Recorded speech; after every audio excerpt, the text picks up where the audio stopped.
Bienvenue sur Thé Vert, le podcast qui vous accompagne dans votre transition vers un mode de vie zéro déchet, éthique et minimaliste. Je suis Laure, créatrice couturière de l'Aiguille Verte. Je vous propose des créations de textiles upcyclés et des produits ménagers consignés et écologiques. Chaque semaine, je vous partage des astuces pratiques. On va rencontrer des personnes inspirantes, acteurs de l'écologie ou pas. On va partager avec des invités leur parcours et ensemble, on va mettre en place des petits gestes indispensable et utile pour prendre soin de la planète. Faisons de l'écologie une aventure simple, durable et fun. Alors, prêt à passer au vert ? C'est parti. C'est parti pour l'épisode du jour. Bonjour, j'espère que vous allez bien. Donc c'est un nouvel épisode de Thé Vert alors qu'il y a eu un loupé la semaine dernière. C'est pas vraiment un loupé en fait, finalement je l'avais pas planifié, anticipé. J'ai pris des vraies vacances, j'ai fait une pause et ça m'a fait vraiment beaucoup de bien. Alors j'espère que je vous ai manqué un peu, mais que vous êtes aussi très contents de me retrouver. Aujourd'hui, je vous propose un petit électrochoc. Rien de violent, hein, juste une réflexion que j'ai eue en buvant mon thé et après avoir écouté un épisode de podcast. Est-ce qu'on serait vraiment l'espèce animale la plus intelligente ou plutôt la plus bête ? Oui, vous avez bien entendu. C'est le genre de sujet qui pique un peu, mais restez avec moi, promis, ça vaut le détour.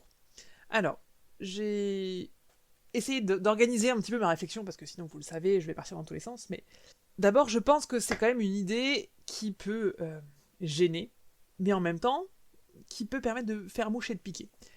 On nous répète souvent qu'on est l'espèce la plus intelligente sur Terre. Mais concrètement, on est aussi la seule capable de s'autodétruire. Et le pire, c'est qu'on le fait en toute conscience, en fait. Aujourd'hui, on sait que notre mode de vie détruit l'environnement. On sait que nos comportements à court terme ont des conséquences à moyen et long terme.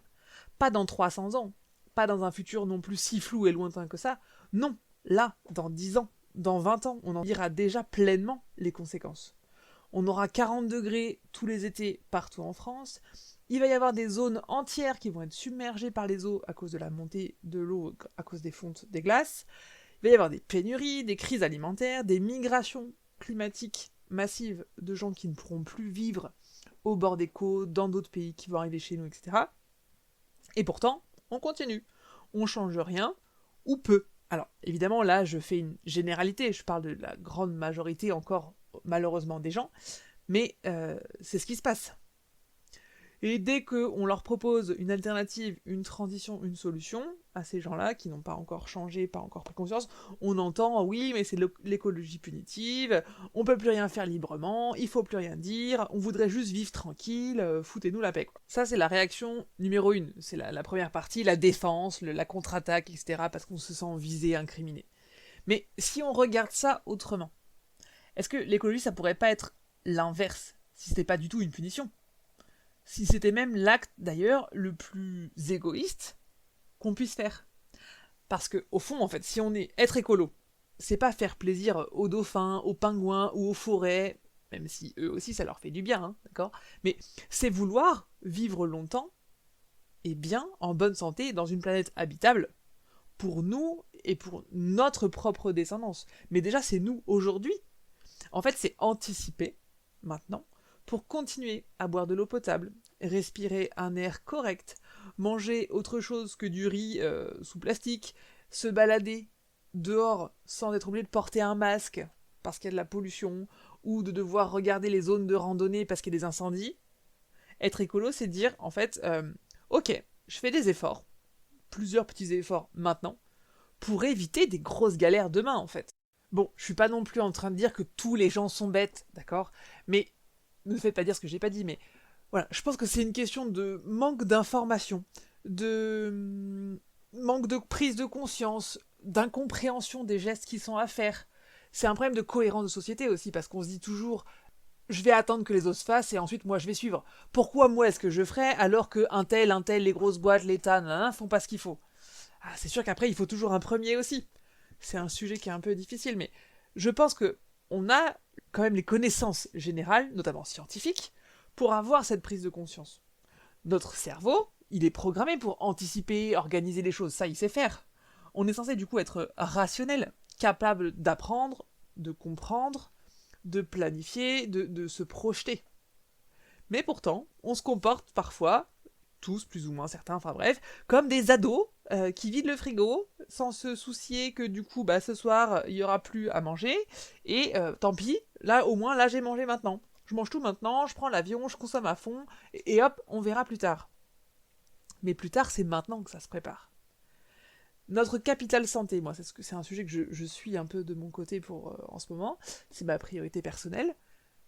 Je me dis que ma santé à 70 ans, là aujourd'hui j'ai la trentaine, ça se prépare maintenant en fait. Si je crame tout maintenant, si je fume, je bois, je fais tout ce qu'il faut pas, entre guillemets, aujourd'hui, de façon démesurée, je vais flinguer mon corps pour les années à venir en fait. Si je veux pouvoir être en bonne santé encore à 80 ans, pas finir seul dans un EHPAD, j'avoue que personnellement c'est pas un truc qui me fait rêver, et je me dis qu'il faut que je prenne soin de mon corps, de ma santé physique et de ma santé mentale dès aujourd'hui, dès maintenant. Et en même temps ça me fait du bien déjà dès maintenant, je vois déjà des effets. Et c'est la même chose pour la planète. Donc si vraiment on est l'espèce la plus évoluée, la plus intelligente, il est temps de le prouver. Alors non, je dis pas non plus qu'il faut tout changer d'un coup. Je dis pas qu'il faut vivre dans une grotte ou dans un arbre au fin fond de l'Amazonie sans eau courante ni Wi-Fi. Hein, on est tous pareils. Après, sauf si vous aimez ça, il n'y a pas de jugement, mais on peut vivre normalement. Mais je dis juste que il faudrait qu'on reprenne un peu notre pouvoir d'anticipation, qu'on arrête de confondre plaisir immédiat et bonheur durable, et qu'on assume aussi notre rôle, pas en culpabilisant, mais en devenant vraiment actrice et acteur du changement. Voilà, j'espère que cet épisode vous a plu, qu'il vous parle. N'hésitez pas à le partager à quelqu'un, à une amie, à un cousin climato-sceptique, à un collègue qui laisse couler l'eau pendant qu'il se brosse les dents le matin.